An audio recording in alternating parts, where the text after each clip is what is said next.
Put up that screen again, Mr. Producer. Those are real people's lives.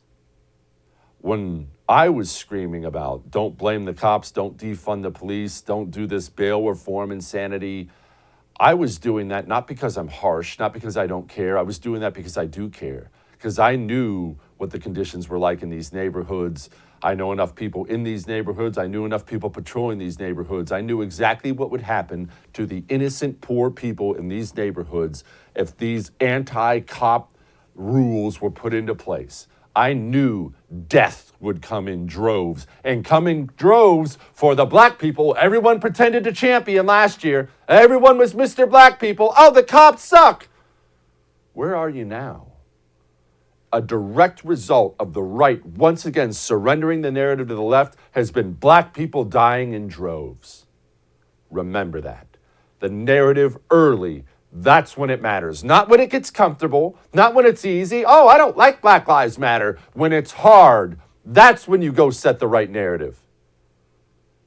And look, I don't know what to tell you. Get out of the cities now. These people, the people who run these cities, they're not looking around at the disaster of their cities and saying, oh, gosh, I really screwed up. You know what? Let's reverse some stuff, guys. They're not saying that.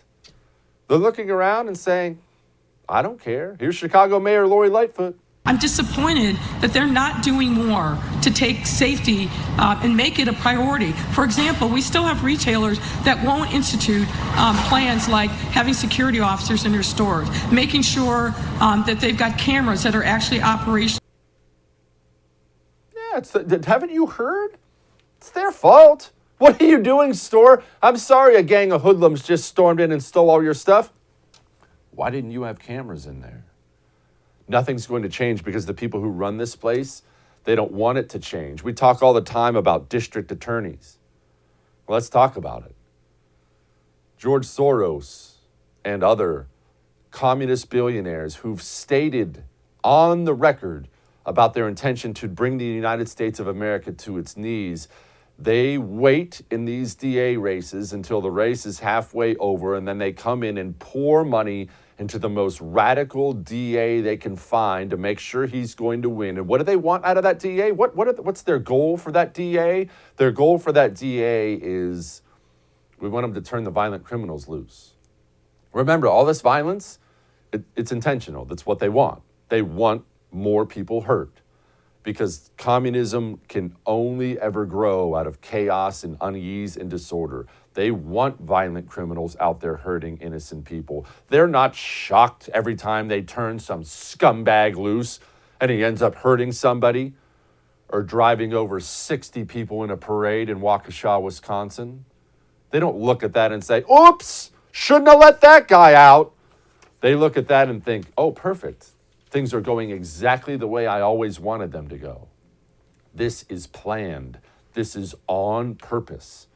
Here's a new DA in Massachusetts, Soros-funded. Please make sure that you're in front of my house with my children inside.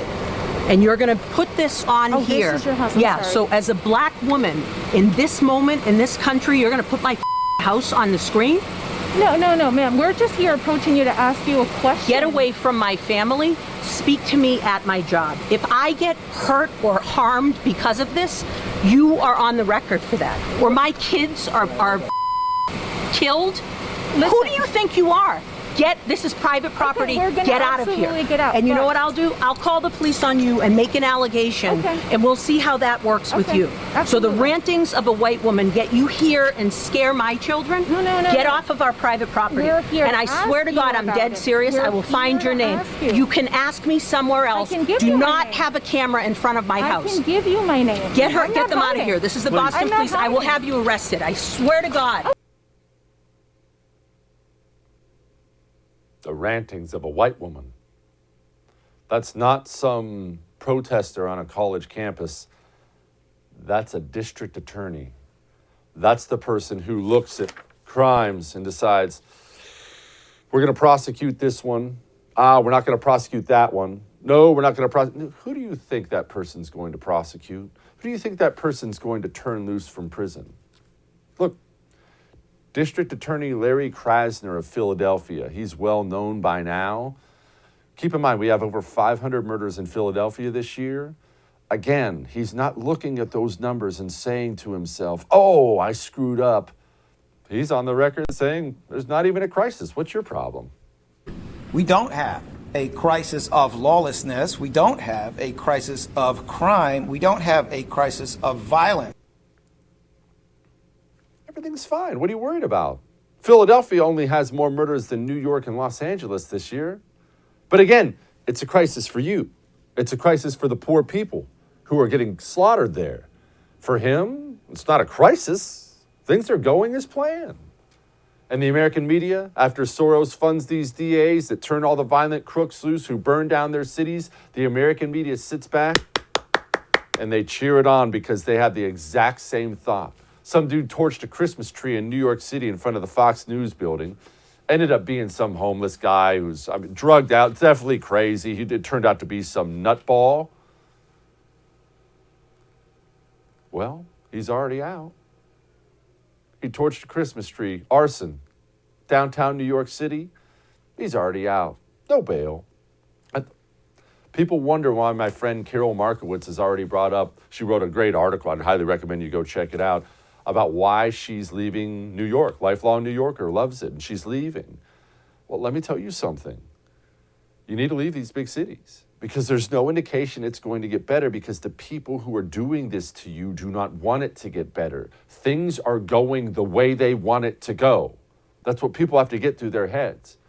When they saw Darrell Brooks get cut loose early with virtually no bail, $1,000, and they saw him get in a red SUV and mow down 60 white people in a parade in Waukesha, Wisconsin, they didn't have even a moment where they looked around and thought, oh, is that our fault? Should we change some things? I mean, people are dead.